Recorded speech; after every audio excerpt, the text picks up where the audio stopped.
Halo semuanya, Ruhi Janet di sini.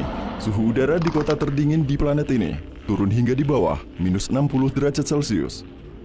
Aku menyadari bahwa jendela pesawat kami telah membeku sebelum mendarat.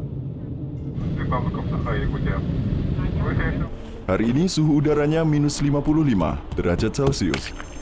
Aku akan melakukan 8 eksperimen dalam cuaca yang sangat dingin ini secara subjektif. Bisakah cairan telur menopang cangkangnya? Atau bisakah mie menahan garpu di udara? Kami membuat alat sederhana untuk membantu memegang garpu, karena kami tidak bisa memegangnya dengan tangan, karena tangan kami gemetar kedinginan.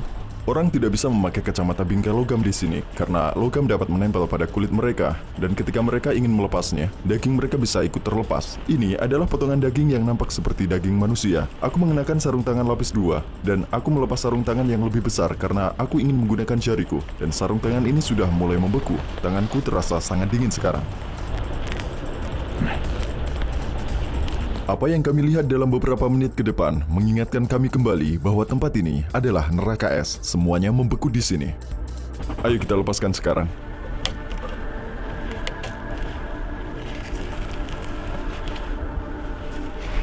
Apakah kalian melihatnya? Mie yang telah membeku dapat menahan garpu di udara. Lihat itu.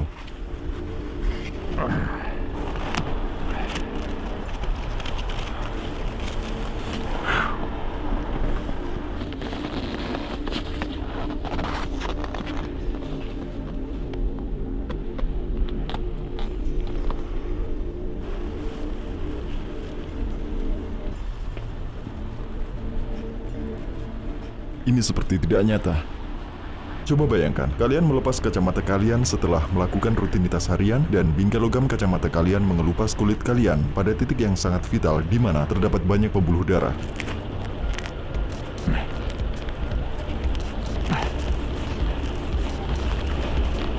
Sama seperti ini. Ini sangat dingin di luar kemampuan tubuh manusia. Es di trotoar harus dipecahkan dan dibersihkan setiap jam. Patung-patung di jalanan terbuat dari es karena tidak akan meleleh selama berbulan-bulan. Orang-orang meletakkan karpet di pintu masuk setiap gedung agar tidak terpeleset karena lantai yang licin. Biasanya, ada 3 pintu di pintu masuk gedung untuk mencegah masuknya cuaca dingin. Pintu diposisikan secara diagonal di hotel kami.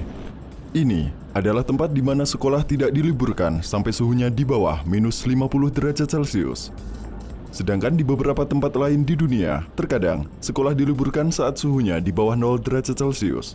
Minus 45 derajat Celcius cukup normal di sini. Anak-anak keluar dan bermain. Jika suhunya sekitar minus 28 derajat Celcius, itu berarti musim semi telah tiba bagi orang-orang Yakuts. Mari kita lakukan eksperimen balon sekarang.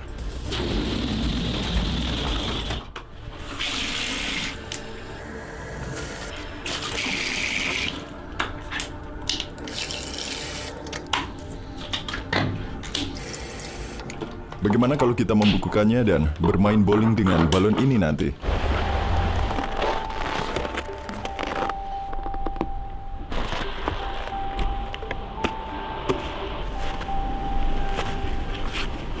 Berapa lama sampai baju ini membeku sepenuhnya? Kita lihat saja. Karena bajuku basah, sarung tanganku juga ikut basah dan hampir membeku sepenuhnya. Jari-jariku sakit karena kedinginan. Aku kira aku akan lebih baik tidak memakainya, tetapi tidak memakai sarung tangan adalah ide yang buruk. Tangan yang tidak memakai sarung tangan mulai terasa sangat sakit hanya dalam waktu 20 detik. Jangan remehkan rasa sakitnya. Jika aku membiarkan tanganku di luar selama 20 menit, aku akan benar-benar kehilangannya. Ini disebut radang dingin. Telingaku bengkak saat dibiarkan di luar hanya selama 3 menit di video sebelumnya.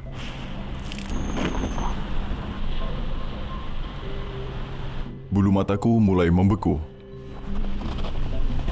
Suhu udaranya sekitar minus 55 derajat Celcius.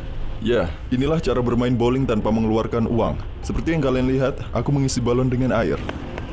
Jika aku mengelupasnya, aku akan mendapatkan bola es. Seperti ini. Aku juga sudah meletakkan botol plastik di salju, dan aku mendapatkan pin bowlingku.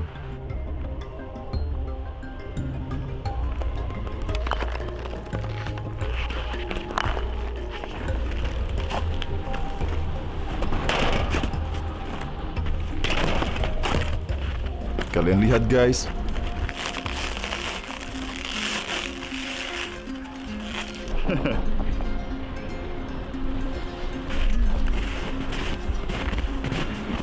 Kalian percaya nggak? Lihat itu, apakah ini nyata?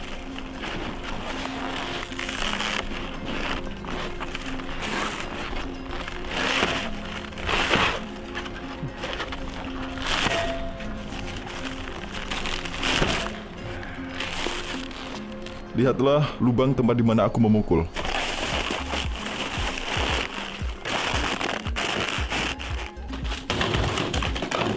Ya, inilah kondisi sarung tanganku setelah eksperimen kaos beku tadi. Dan ini adalah posisi tanganku saat memegang tas. Sarung tangannya tetap seperti ini ketika aku melepasnya. Dan jari-jariku tadinya ada di sarung tangan ini.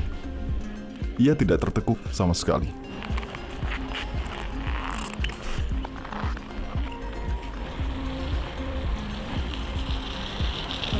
Ia membeku.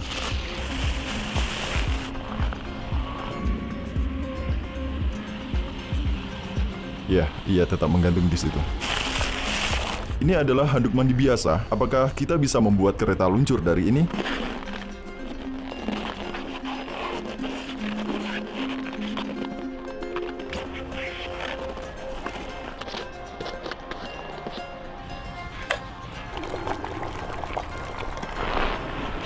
Lihat, ini adalah air mendidih.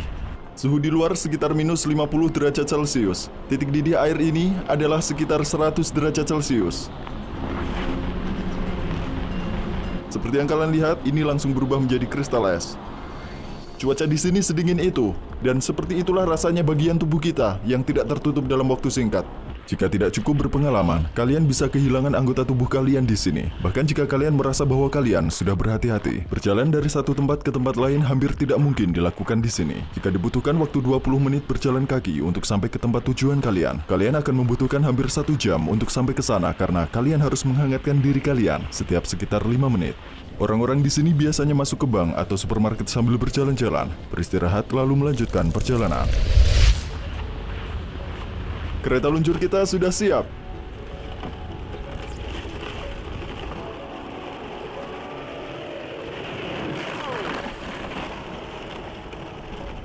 Luar biasa, aku akan melakukannya lagi.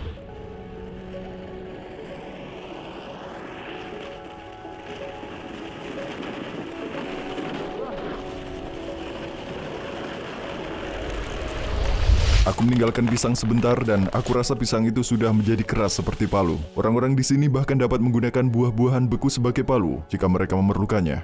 Dan ini buktinya. Kalian tidak akan melihat ini setiap hari.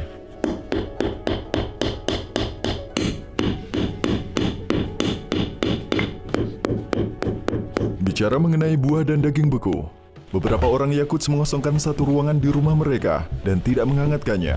Karena ruangannya sedingin di luar, mereka menggunakannya sebagai freezer besar yang tidak memerlukan listrik. Seperti yang kalian lihat, ruangan pertama di rumah ini adalah ruang freezer di pintu masuk. 1, 2, 3.